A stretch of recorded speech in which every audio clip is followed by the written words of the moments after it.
So dito tayo kay Pulong Duterte. Dito na tayo kay Pulong.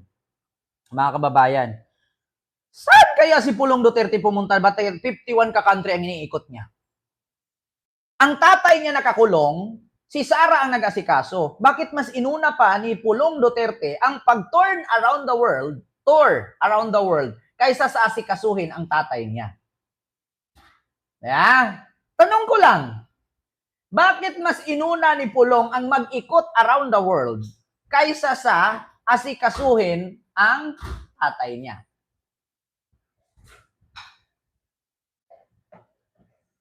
Diba? Ang sabi, nagkuha daw ng travel clearance para pumunta ng Netherlands. Ilang araw na si Sara doon, ba't wala pa rin si Pulong? Kasi yun ang paalam sa yun ang paalam.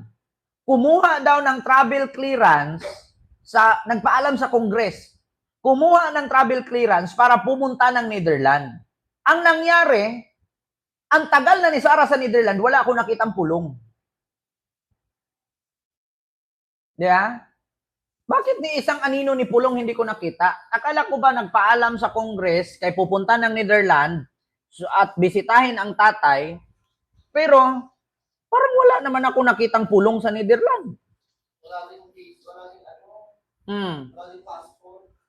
Di ba? Di ba? Ito ang paalam. Nagpaalam, kumuha ng travel clearance para sumunod sa Netherlands at asikasuhin ang tatay. Nasaan siya ngayon?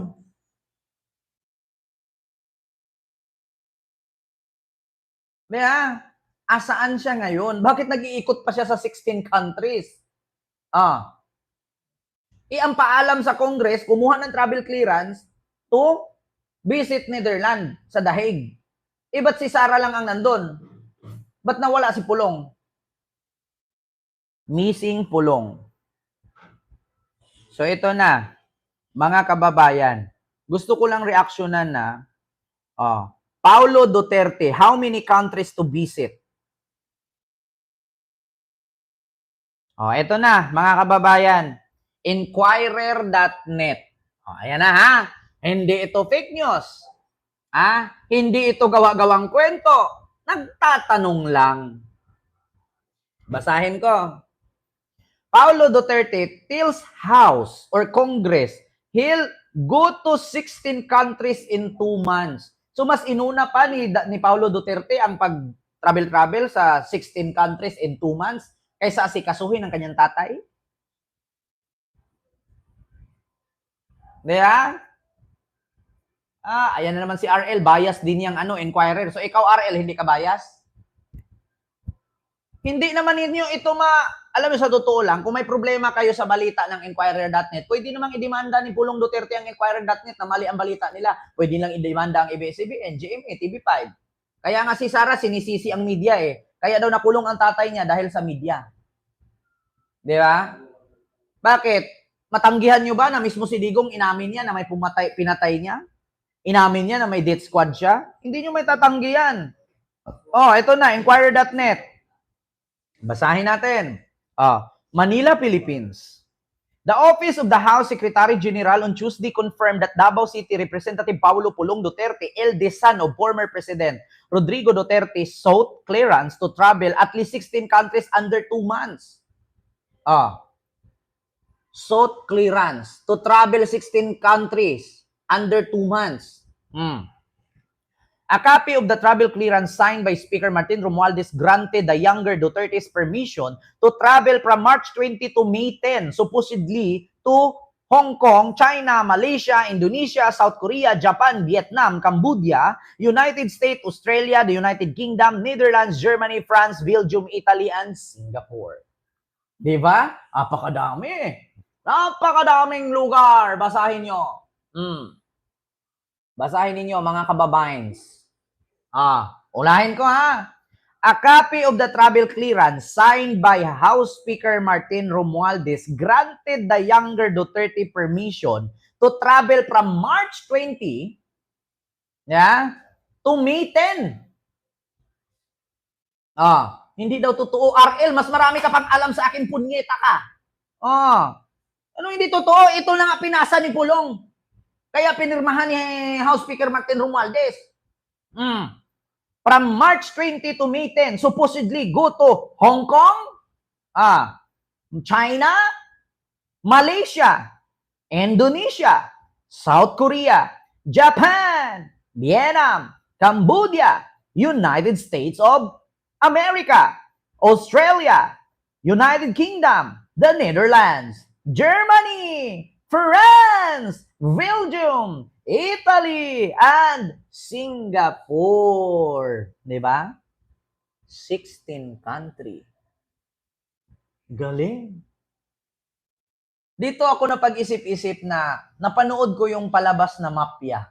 Alam nyo yon yung palabas na mafia? Pag sinabi kasi nating mafia, halimbawa ako Pinoy. Nanood ako ng movie na palabas na mafia sa Netflix. Yung movie sa Netflix na mafia, nanood ako. Halimbawa, yung Pilipino, artista siya sa Pilipinas. Ngayon, miyembro siya sa mafia. Ngayon, ang mga mafia boss, nasa iba-ibang country. Minsan, nagmi-meeting-meeting yan sila. Pupunta sila ng Myanmar.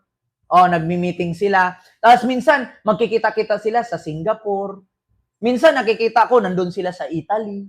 Diba? Napanood nyo yung palabas ngayon na Incognito? Ni Richard Gutierrez, Daniel Padilla, Ian Veneracion, Baron Geisler, Maris Racal.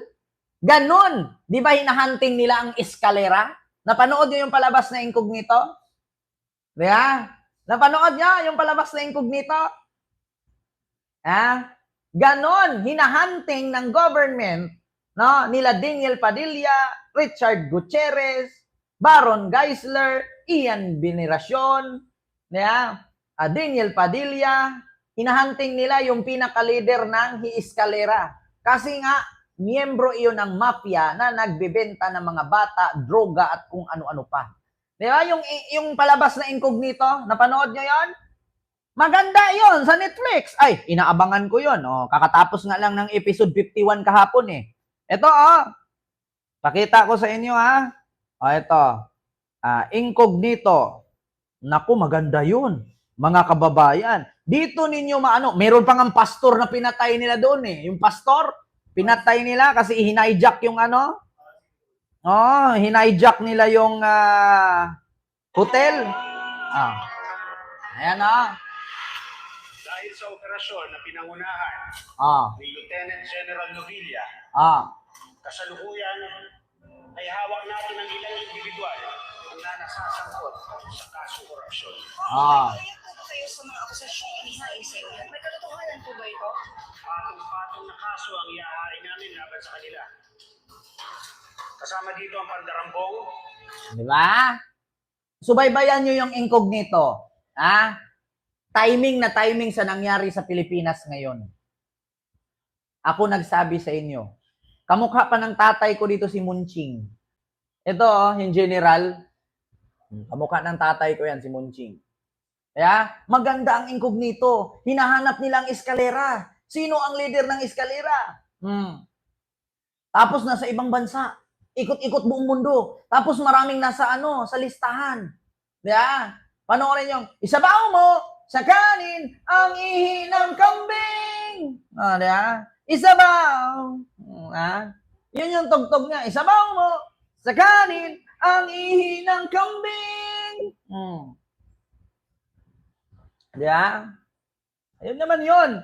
Lagi kong naririnig yan. Pag panood ko ng TV dito, isabaw mo sa kanin ang ihi ng kambing.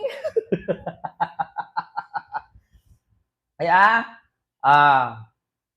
mga kababayan, tama ba ako? Sundan ninyo ang Incognitos. Genius explanation. Maraming salamat. Tugmang-tugma yan sa pangyayari sa bansa ngayon. Isabaw mo sa kanin ang ihi ng kambing. Isabaw. Liwanag sa dilim. Isabaw mo sa kanin ang ihi ng kambing. Isabaw. Isabaw mo sa kanin. Ganda ng boses ko. Kuwang-kuha ko yun. Kala nyo, hindi ko marunong kumanta? Dati akong singer. Oo, hindi lang pumasa. Pumasok nga lang sa PBB. Yeah?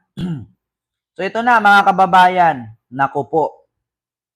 Meron ako ipapakita sa inyo na isang tapos na tayo diyan kay Pulong ha, kung saan saang bansa siya umiikot.